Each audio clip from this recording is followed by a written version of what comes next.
சித்தப்பா ஏன் சித்தப்பா இப்போ இப்படிலாம் பேசிட்டு இருக்கீங்க? டே தர்ஷா, உனக்கு என்ன நடந்துச்சுன்னு தெரியாதுடா, நீ விடு, நீ இதுக்குள்ள வராத, விடு. இந்தடா தர்ஷா, இங்க நடந்ததெல்லாம் உனக்கு முழுசா தெரியாது.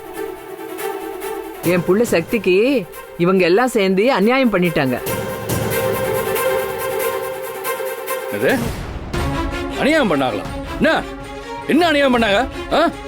என்ன அநியாயம் பண்ணாங்க? இதுக்கு மேல சும்மா இருக்க மாட்டானே, அத்தனை இப்ப உடைக்கிறேன்.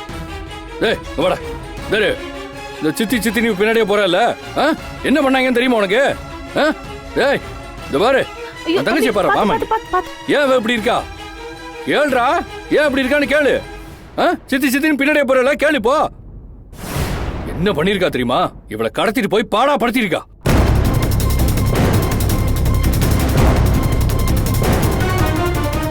கேள்றா அவகிட்ட, இல்லன்னு ஒரு வார்த்தை சொல்லு. இல்லன்னு ஒரு வார்த்தை சொல்றா பாப்போம். என்கிட்ட எதுக்கு முடிக்கிற? கேள்றாங்க. சரி, இவளை காப்பாத்தி கூட்டு வரதுக்கு எவ்வளவு கஷ்டப்படும் தெரியுமா? கேளு. பாரு, பதில் சொல்றாங்களாம் பாரு. ரெண்டு பேரும் எப்படி திருன்னு முழிக்குதுங்க. இப்போ ஒண்ணு வாய திறக்க மாட்டீல. சித்தப்பா என்ன சொல்றீங்க? சித்தி ஏன் கடத்தி? என்னடா சித்தி சொத்தின்ட்டு?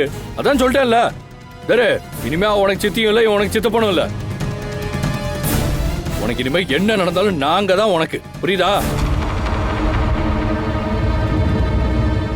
சரி, இதுங்கெல்லாம் நம்ம பேச்சே கேட்காதுங்க, நமக்கு நல்லதும் பண்ணாதுங்க.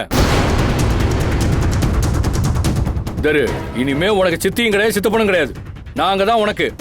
உனக்கு என்ன வேணுமோ நாங்க பண்றோம். இதை மீறி அவங்க கிட்ட போனேன்னு வைக்கி, வீட்டுல அம்புடி பேரையும் மறந்துரு.